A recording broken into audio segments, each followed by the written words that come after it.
Hello my friends, it's the Game Boy Geek here. Today, we find ourselves in the arena of legends, where you'll be recruiting legendary champions across time, myth, and fantasy, each with unique abilities, stats, and powers, and then clashing in a fight for supremacy.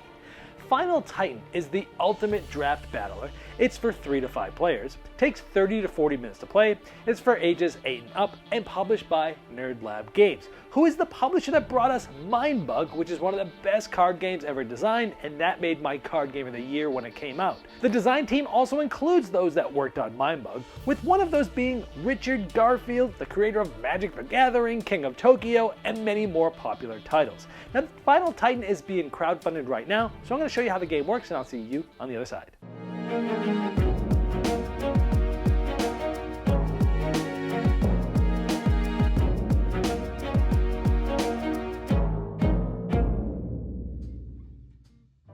This is a crowdfunding preview, so all the art and components you see here, they're not final, these are prototypes. To see the most up-to-date art and components, check the link in the description of this video.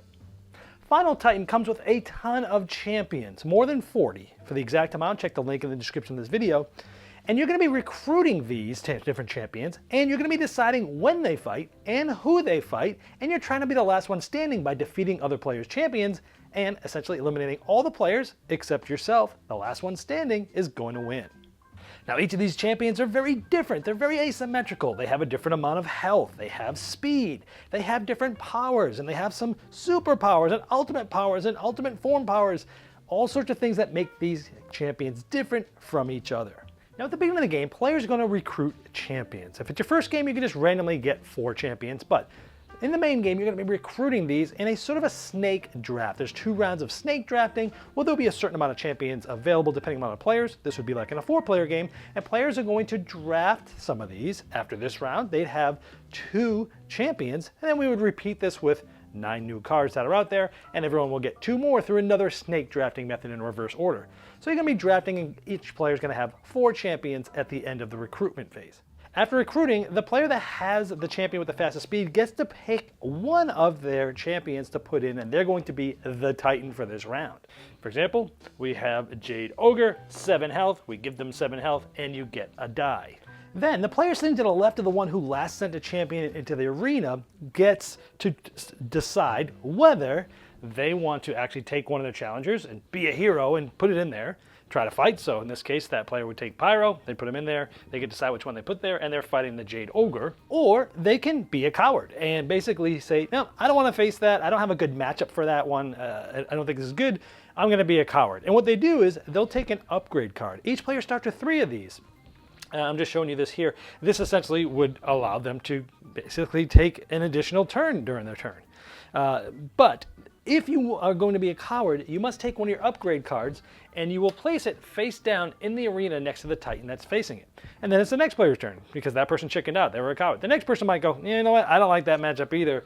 I'm going to be a coward. Well, then the next player goes, you know what? There's a lot of good cards in there. I have a decent matchup. I'm going to be a hero. I'll send one of my champions in and they get to take these. So as it goes on, it becomes more and more advantageous to then put your challenger in there to try to take on that Titan. Then you go to the upgrade phase, where the player with the faster speed, 10 versus 5, so this is the starting player, gets to place, if they want to, as many of these upgrade cards as they want face down. Then the other player can also do it. They can place none, they can place as many as they want face down. Once that's done, they're flipped face up. This one was the action. So they're going to get an action token for the duration of this fight. After they take a turn, they'll take another turn. That's really good. Where this one is first wish, they can set their first roll to this instead of rolling the die, which is also good because, as we'll show you later, they're also going to get a second turn after that one to kind of speed up the fight a little bit there for them. Then you're going to go to the fight phase, but at the start of the fight, this one has an ability that says set the foe's life to 5. Ouch. So now they only have 5 health left. And now this player is going to start because they're the faster one, and they're going to roll the die. Now let's say they roll this. We look here, and it's going to do 2 damage to the Jade Ogre. And so you take away that health, so now he only has 5 left. If you get down to 0, you're defeated. Now, normally it'd be the next player's turn. Jade Ogre would roll the die. However, because this one had the action token, they're going to get to roll again. But sometimes when you roll, you get a miss, nothing happens. So in this case, now would be the Jade Ogre's turn. Now remember, they had an upgrade card that they played that allowed them to set their die to this on their, instead of rolling. So here they're going to do 1 damage, but because it has a die, they're going to get to roll again. And let's say they roll this charge. Everyone starts with a charge on the gray side. When it charges, you flip it to half charge, and then you get another action. You can roll a die again. If, when it's like this, you roll another charge, you get to trigger this. In this case, it's just an ultimate, so it does a very powerful ability. In this case, you actually get to defeat the foe immediately, and then in the next fight, the Blade Wind sets the foe's life to 3. So instead of setting it to 5 at the beginning of the next fight, they're going to be able to set it to 3 because they had triggered that. However, there's all sorts of different types of abilities. Like this one says, return me to my bench, essentially bringing it back to the owner. And then the foe wins the fight. So the other player would have won, but this player still is, in there. When they come back out, they're still going to get full health. And so it kind of delays when they're going to fight and things like that. So there's all sorts of different abilities there. Now, if the fight was still going, after you've used the charge, you flip it back down like that. And so you keep going back and forth, taking turns, until one of the foes is defeated. It goes pretty quick because there's a lot of foes that are going to be fighting each other.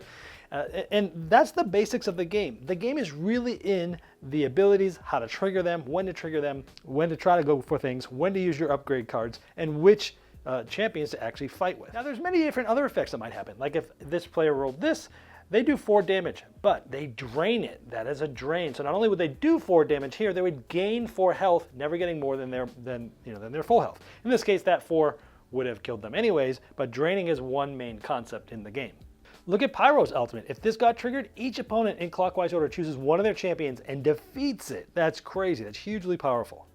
Now sometimes when you're charged up and you roll another charge, you don't get an ultimate. You get an ultimate form. You get this sort of token here. This is an ongoing ability, Smash. Makes my attack deal +6 damage instead of +3. So his Smash ability was, well, I have 6 life or less, my attacks deal +3. But once they've got an ultimate form, that's now +6.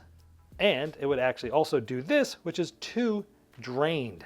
Now, we talked about upgrade cards earlier. There's a lot of other ones that do different things, like give you tokens, like Shadow Step. At the fight, you gain a dodge token. And if you're going to take a damage, instead of taking damage, you just remove the dodge token. The armor actually lets you take 1 less every time you take damage. You take 1 less for each token of those you have. Power is the opposite. You get to give 1 more damage to the foe every time that you give damage to them. Poison.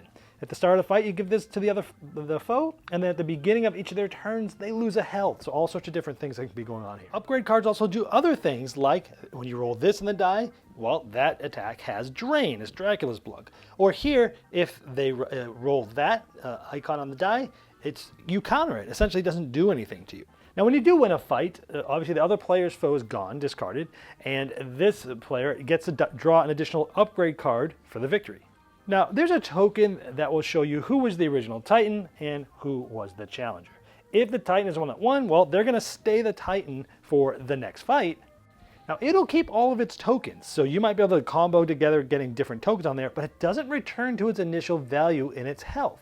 So this could be going into the next round with just 1 health. But if it was the challenger that won, this one's discarded. This one now becomes the Titan, and that's who other people are going to possibly be fighting next. Even though you keep the tokens that were on there, you lose any charges, and then any of the upgrade cards go to the discard pile. Well, and then you go back to the challenger phase, where the player to the left of whoever placed the last champion into the arena gets to decide whether they want to be a coward or whether they want to be a hero and fight. And this just keeps going on until there's only 1 player left with a champion, and that player is the winner. So I'm going to spend some time just showing you some of the other champions and some of these other abilities. Now, they all might sound OP or overpowered, and that's kind of the point of the game. Everyone's overpowered, right? And so everything sort of balances well with each other.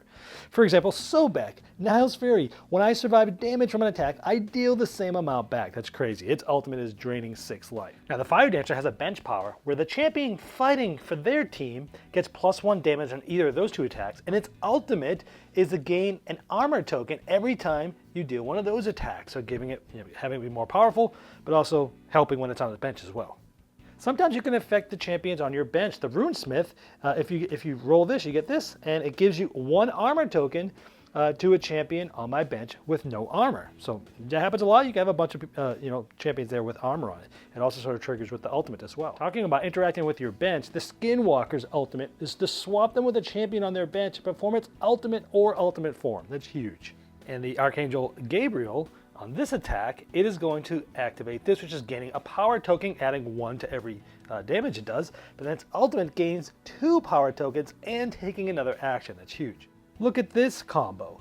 They counter both of these die rolls, and when they do, they gain a charge. And if they get their ultimate, they defeat the foe. But they have terrible attacking everywhere else. Look at this sandworm. Once you get its ultimate form done, this die roll deals plus 19 damage, and they have plus 8 speed. This one already does 20, so they have 2 dice that almost pretty much guarantees you that you're going to defeat the foe. Here's my favorite. It's Mindbug, which is a play off the Mindbug card game I talked about at the beginning. Also done by Nerd Labs, one of the best card games ever invented. If you get its ultimate, you return them to the bench, and then they win the fight, and they take control of the foe, because that's kind of like what happens in Mindbug, and that's just the coolest thing. So as you can see, there's all sorts of crazy and wacky abilities here, and that's what makes the game fun and exciting. Stand-up moments, rolling dice. That is Final Titan. Well, there you have Final Titan, and it's very rare to create memorable experience with all the flooded board game market today, but Final Titan creates stand-up moments with even those being previously eliminated players cheering on for their favorite Titan, sometimes for revenge. And as I showed in the overview, you're going to be recruiting your different Titans. You're also going to be trying to decide the right time to bring them in, see which other Titan you want them to fight with, and try to become the champion using different ability cards and rolling the dice and having them match up to the ones that you think is most advantageous for them. Now, if you'd like to see the most up-to-date art and components and all the different pledge levels available, you can click the link directly below me right in the description of this video. Now, that's going to take you directly to the crowdfunding project page, and I'm sure that Nerd Lab Games would love your support.